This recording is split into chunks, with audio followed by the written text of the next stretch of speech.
Hi friends, இன்னைக்கு இந்த வீடியோவில் நம்ம என்ன பார்க்க போறோம்னு பார்த்தீங்கன்னா சம் ஃபார்முலால இருக்கிற ஒரு 3 ட்ரிக்ஸ் தான் இந்த வீடியோவில் நம்ம பார்க்க போறோம். இதில் பாருங்க, ஃபர்ஸ்ட் வேல்யூ கொடுத்துருக்குறாங்க. இதில் வந்து எல்லாமே வந்து எரராக இருக்குது. இந்த எரரில் வந்து நீங்கள் சம் ஃபார்முலா யூஸ் பண்ணும்போது என்ன ஆகும் பார்த்தீங்கன்னா உங்களுக்கு வந்து ஒர்க் ஆகாது. பாருங்க, செக் பண்ணி பார்க்கலாம். சம் என்டர் கொடுக்குறேன். இங்கே பாருங்க, உங்களுக்கு வந்து இதில் எல்லாமே வந்து எரர்ல இருக்கிறதுனால உங்களுக்கு வந்து இதில் சம் ஃபார்முலா போடும்போது வந்து உங்களுக்கு வந்து 0 தான் வரும். ஸோ இந்த மாதிரி இருக்கும்போது நீங்கள் எப்படி ஃபார்முலா யூஸ் பண்ணணும் பார்த்தீங்கன்னா சீக்வல் டு சம் போடுங்க.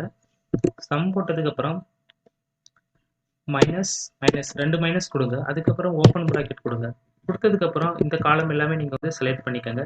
செலக்ட் பண்ணதுக்கப்புறம் க்ளோஸ் ப்ராக்கெட் கொடுத்துக்கோங்க. கொடுத்ததுக்கப்புறம் கண்ட்ரோல் ஷிஃப்ட் என்டர் கொடுங்க. என்டர் கொடுத்தோன்னா பாருங்க, உங்களுக்கு வந்து இந்த ஃபார்முலா வந்து ஒர்க் ஆகிருக்கும். ரெண்டாவது நம்ம என்ன பார்க்க போறோம்னு பார்த்தீங்கன்னா இதில் வந்து வேல்யூஸ் இருக்கு. வேல்யூல வந்து இதில் சென்டரில் பாருங்க எண்ணே இருக்கு. ஸோ இந்த மாதிரி கேசஸ் வந்து நீங்க எப்படி வந்து சம் ஃபார்முலா யூஸ் பண்ணணும் பார்த்தீங்கன்னா ஈக்குவல் டு கொடுங்க.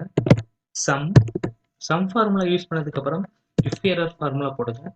இஃப் எரர் ஃபார்முலா போட்டதுக்கு அப்புறம் இந்த காலம் எல்லாமே நீங்க வந்து செலக்ட் பண்ணிக்கோங்க. செலக்ட் பண்ணதுக்கு அப்புறம் கமா கொடுங்க. கமா கொடுத்ததுக்கு அப்புறம் வேல்யூ இஃப் எரர் இருக்கும்.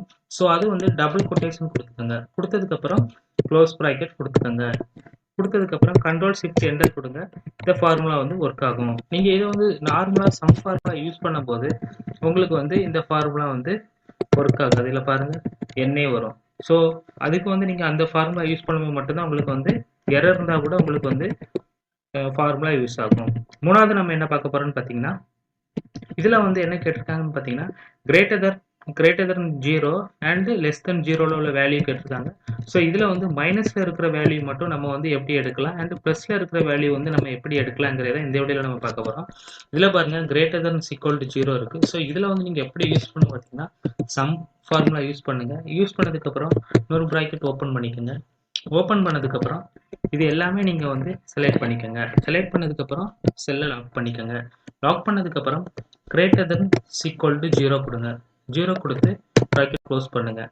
அதுக்கப்புறம் இன்ட் கொடுங்க. இன்ட் கொடுத்து ஓப்பன் ப்ராக்கெட் கொடுத்ததுக்கப்புறம் அதே சேம் செல் வந்து நீங்கள் வந்து செலக்ட் பண்ணிக்கோங்க. செலக்ட் பண்ணதுக்கப்புறம் F4 கொடுத்து க்ளோஸ் ப்ராக்கெட் கொடுத்துக்கோங்க. கொடுத்ததுக்கப்புறம் கண்ட்ரோல் ஷிஃப்ட் என்டர் கொடுங்க.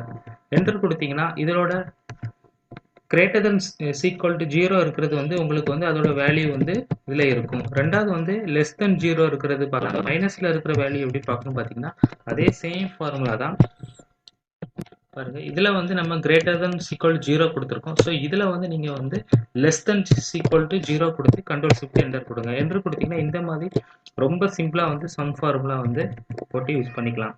தேங்க்யூ ஃப்ரெண்ட்ஸ், தேங்க்யூ ஃபார் வாட்சிங்.